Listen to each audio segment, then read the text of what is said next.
Du roi Léopold II à l'arrivée des missionnaires au Congo belge, de voir des prêtres et pasteurs blancs dans cette patrie. Révérend père, pasteurs et chers compatriotes, soyez les bienvenus dans notre grande patrie du Congo belge.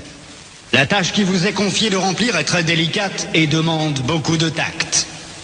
Prêtres et pasteurs, vous venez certes pour évangéliser, mais cette évangélisation s'inspire de notre grand principe, avant tout, les intérêts de la métropole. Le but essentiel de votre mission n'est point d'apprendre aux Noirs à connaître Dieu. Ils le connaissent déjà depuis leurs ancêtres. Ils prient et se soumettent à Nzambi Mpunu, que je sache, et aussi à Nzambi Mawezi.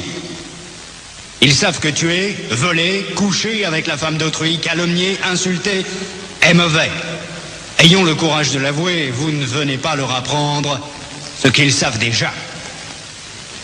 Votre rôle est essentiellement de faciliter les administrateurs et les industriels, c'est-à-dire que vous interpréterez l'évangile de la façon qui sert le mieux vos intérêts dans cette partie du monde.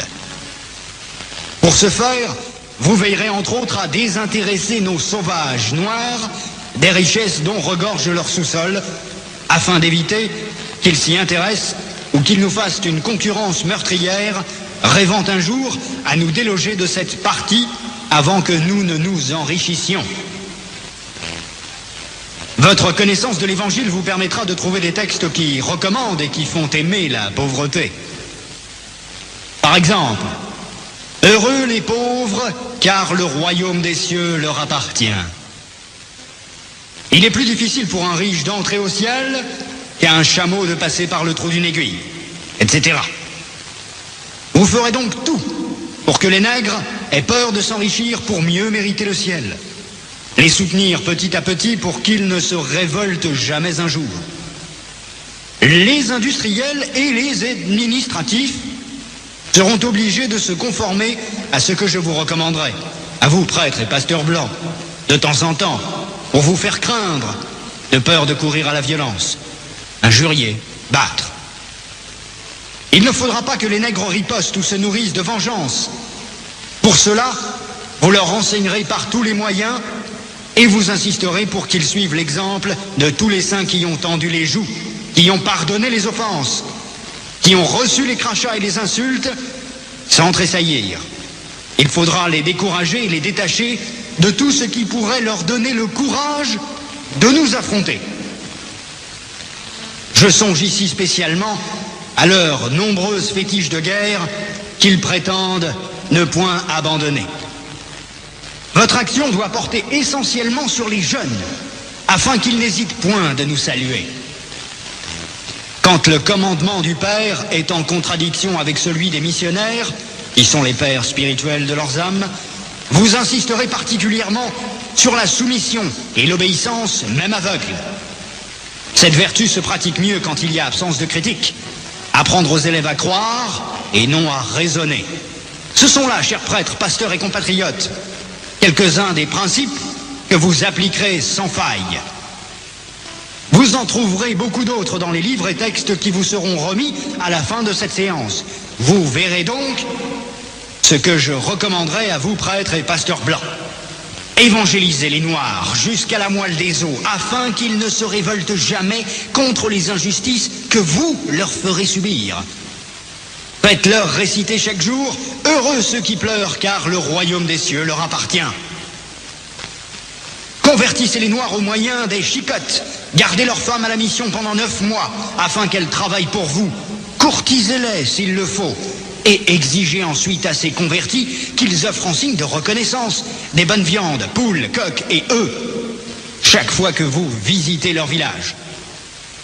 Faites tout pour éviter que les Noirs ne deviennent riches. Pour ce faire, chantez-leur chaque jour qu'il est impossible à un homme riche d'entrer dans le royaume des cieux. Faites-leur payer une taxe chaque semaine à la messe de dimanche. Détournez cet argent prétendument destiné aux pauvres pour avoir des magasins importants là où vous êtes, paroisses, procures. Transformez vos missions ainsi en de gros centres commerciaux florissants et aidez légèrement les pauvres pour encourager d'autres blancs à investir régulièrement. Demandez aux Noirs de mourir de faim et vous autres vous mangerez 5 fois par jour. En plus, que vos ventres soient toujours pleins de bonnes choses et que vos bouches exhalent partout l'odeur des oignons. Instituez pour eux un système de confection qui fera de vous de bons détecteurs pour dénoncer tout noir à une prise de conscience pour la revendication de l'indépendance nationale. Enseignez une doctrine que vous ne mettrez pas en pratique, et peut-être s'ils vous demandent pourquoi vous comportez-vous contrairement à ce que vous prêchez, répondez-leur, vous les Noirs, suivez ce que nous disons et non ce que nous faisons. Et s'ils répliquent en disant qu'une foi sans œuvre est une foi morte, fâchez-vous en appliquant le fouet et répondez-leur, heureux ceux qui croient sans protester. Dites-leur que les statuettes que vous gardez chez vous sont l'œuvre de Satan. Confisquez-les et allez remplir vos musées, ainsi que ceux de Ternérine au Vatican. Faites oublier aux Noirs leurs ancêtres, afin qu'ils adorent les vôtres. Ils ne les écouteront jamais, par exemple, les saintes, la Vierge Marie, Sainte Thérèse, Saint Martin. Faites-leur prier en les mettant à genoux comme pénition, et obligez-leur à réciter le chapelet 10 fois ou plus. Ne présentez jamais une chaise à un Noir qui vient vous voir. Ne l'invitez jamais. Donnez-lui tout au plus une cigarette. Ne l'invitez jamais à manger avec vous, même s'il égorge pour vous une poule ou un coq, chaque fois que vous arrivez chez lui. Bref, lorsque vous aurez accompli tout cela, notre pays, la Belgique, sera très riche, et c'est plus tard seulement, lorsque les Noirs auront compris que nous essayerons de les aider pour l'amour de Dieu, car on ne réveille pas un chat qui dort. Je vous en remercie vivement, le roi des Belges, Léopold II.